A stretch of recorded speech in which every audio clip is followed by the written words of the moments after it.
sharing a room in Russia with Edward Snowden. We've also had Ronald Reagan, who said we did not trade arms for hostages. Bill Clinton, I did not have sex with that woman. And for those who say that, you know, a politician's sex life shouldn't matter, I agree to a point.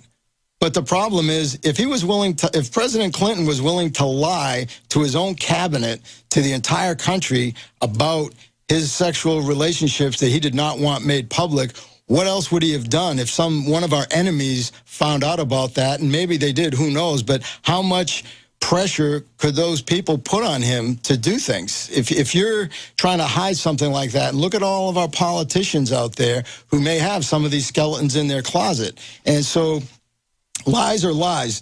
When you look at President Bush, I will not read my lips. No new taxes. Read my lips. No new taxes.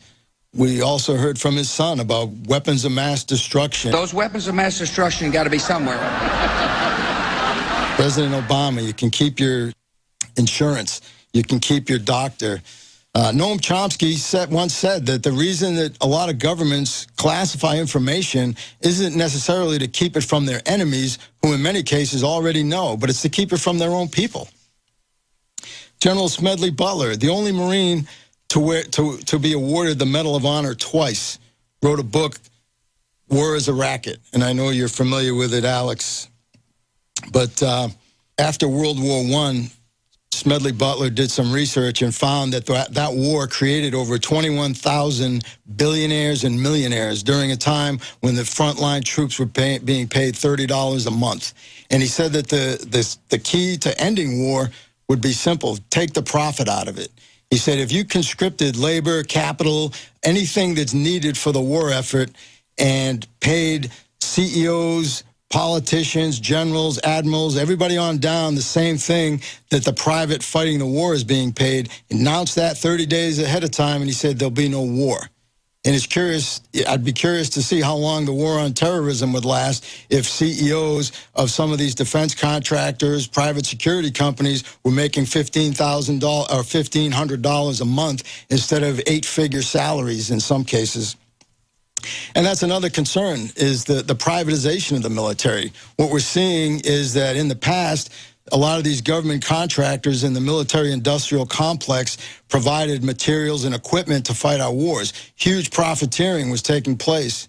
But nowadays, we're not only, these companies are providing materials to fight the wars, but people themselves. A lot of our support troops are slowly being replaced by private contractors, people from other countries, even third world countries in some cases. And so these folks are actually out there on the battlefield. If you look at what happened in Fallujah, the whole thing that sparked that, if it wasn't for 4 Blackwater employees getting killed and dragged through the streets of Fallujah, nobody would have ever even heard of that city.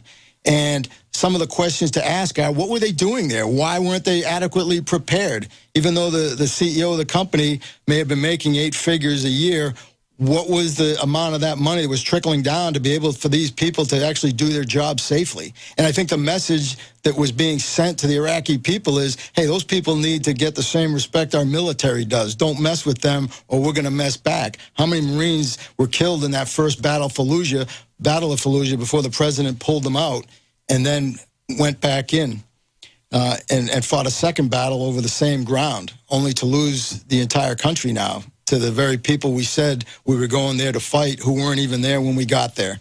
I think if General Butler were alive today, he'd conclude that government is a racket.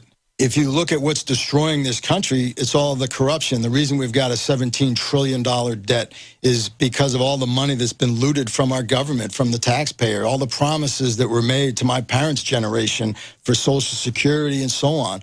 You know, that money's been raided. That money's gone. You know, now that it's time to start paying those bills and to start paying those people what they were promised, that money's not there. And if there's one thing that has unified Democrats and Republicans and everybody in between, it's that we all hated the bank bailout. I think the question that people need to ask themselves is, how much power and authority do you really want your leaders to have? And when the President of the United States claims the authority to be able to kill an American citizen anywhere in the world, anytime, just by declaring them a terrorist without any due process, that should concern people. And I think it concerns a lot of people, but apparently not enough to do anything about it.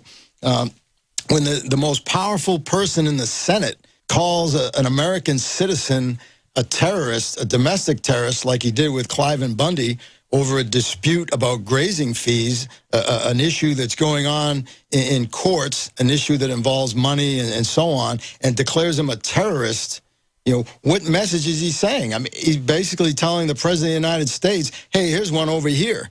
Does that mean that the President is now going to send in a drone and kill Cliven Bundy or some other people? And so I think that's something that people need to pay attention to.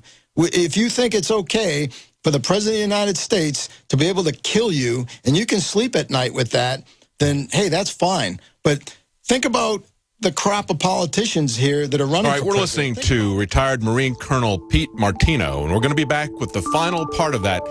He is a man of integrity, just like a retired Marine, Smedley Butler. And what they can't stand is corruption. We'll be right back. The human body is extraordinary. Despite all the stresses we inflict upon it, it still works hard to stay in balance. Thousands upon thousands of people rely upon Heart and Body Extract to help their body stay balanced. This excellent 100% natural herbal formula helps maintain healthy blood pressure levels, cleans arteries, promotes good circulation, balances cholesterol, and more. HB Extract, paired with healthy lifestyle choices like good nutrition and exercise, can give you a life free of pain, sickness, and fear. Recapture your youthful vitality and experience your body healing itself with the aid of HB Extract. It's extremely effective and it starts working in just days. Visit hbextract.com to learn more and to read scores of testimonials from satisfied customers. And we've never increased our price in over 10 years. That makes Heart and Body Extract as great a value now as it was the first day we sold it. A healthy heart is a happy heart. Call 866-295-5305 or go to hbextract.com.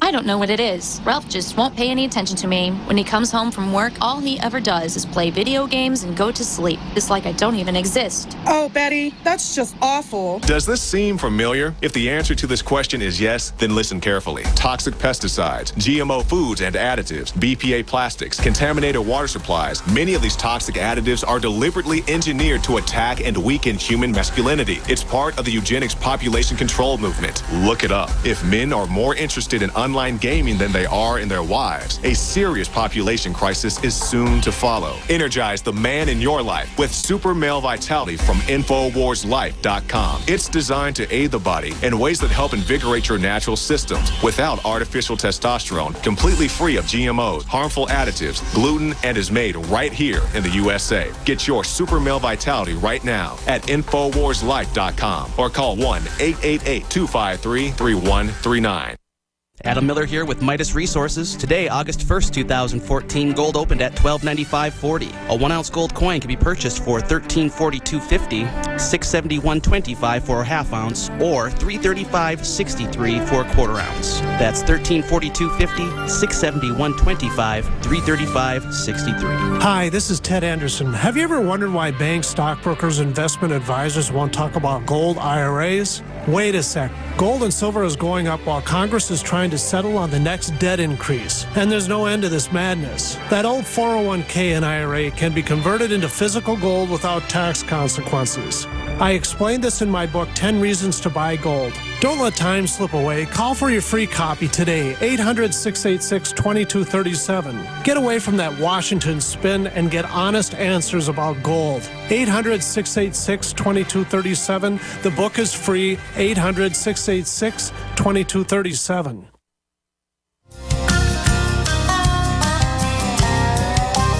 Welcome back to the Alex Jones Show. Now, we premiered today an article as well as an interview that Alex Jones had with retired Marine Colonel Pete Martino. And this is the final segment. If you want to see this, you can see it on Infowars.com, both the video and Colonel Martino's article. Let's go back to that interview. But think about the crop of politicians here that are running for president. Think about the politicians in the opposite political party that you might belong to. Did you want George W. Bush to have the authority to kill you? Did you want President Bill Clinton to have the power to kill you? Do you want President Obama to have the power to kill you? Do you want any of these candidates that are running for president to have the power to kill you? And that's something that everybody needs to take a real sobering look at. Do you really want your president to have the authority to kill you? Because that's what it comes down to. When you're saying, well, yeah, he can go kill a terrorist. Well, I'm not a terrorist, so I don't have anything to worry about. And it's just like the people say, well, if you don't have anything to hide, you shouldn't care or have anything to worry about that the NSA is monitoring every aspect of your life. And it's not that you have anything to hide. It's not that you're doing anything wrong. But the problem is, people get the wrong message out of 1984. It's really about finding people's fears, finding people's weaknesses so they can be exploited.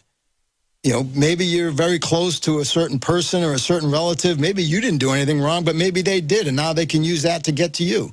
And so we shouldn't be under this level of surveillance. And it's total hypocrisy to try and tell the American people that we need this level of surveillance on our entire population because the threat is so significant, and yet at the same time, the very agency, the Department of Homeland Security, that's trying to put the fear into everybody, that's trying to terrorize the American people into believing that there's a terrorist around every corner and that your local police department needs to have an armored military vehicle in order to deal with it, when at the same time we've got people walking across our borders unchecked, not only unchecked, but assisted by our own government and being shipped all over the country. This is a biological attack. We've got diseases. We've got people who are literally walking biological weapons being sent all around the country. And if that's not impeachable offenses, if this isn't even treason, then I'm not sure what is. The average Marine corporal has more integrity, I think, than all of Washington. And they swore an oath to defend the Constitution. Not the country, not the government, not even their families, but the Constitution, the ideas that are in there. If you're one of those people who always says to a veteran, hey, thank you for your service, if you want to thank a veteran, get a copy of the Constitution, read it. Help defend it here at home. Demand that your politicians read the Constitution and start to live by it and vote by it. They deserve better. I think maybe that's why the Homeland Security sees veterans as a threat, because they know what's in the Constitution. When I was a battalion commander, the very first thing I did was issue everybody in my battalion a copy of the Constitution, a pocket version, and told them to carry it with them all the time. I want to thank Colonel Pete Martino for doing what he's doing, standing up, being a man, fighting here in the Republic, here in the homeland against the takeover we see unfolding. And I want to talk to all of you out there. Remember that whether you are a Marine Corps colonel with a Bronze Star, whether you're a school teacher, whether you're an auto mechanic, black, white, old, young, Hispanic, I don't care. Muslim, Christian, Jew, agnostic. Liberty beats in the breast of every man and woman out there who's not evil. And most of us are not evil inherently. We just are ignorant. And we've been afraid to stand up and be leaders. We're going to lose everything, ladies and gentlemen, if we don't stand up and speak out now and get back to the basic American values that made this country so great and made our nation the model of the world. So, Colonel, I salute you and your wife for coming to Austin to talk to us. Thank you so much for your time tonight. Thank you, Alex. Pleasure. Anytime. All right, so you just heard the interview that Alex had here in the studio with Colonel Pete Martino. Now, he pointed out that Smedley Butler said war is a racket. Colonel Martino said government has become a racket. Racketeering, influence, and corruption, and we have a statute to take care of that. It's called the Declaration of Independence. Come back and see us tomorrow at 11 Central, and we'll be back with Alex Jones tomorrow. Thank you for listening to GCN. Visit GCNlive.com today. A chemical spill contaminating the water supply in 9 West Virginia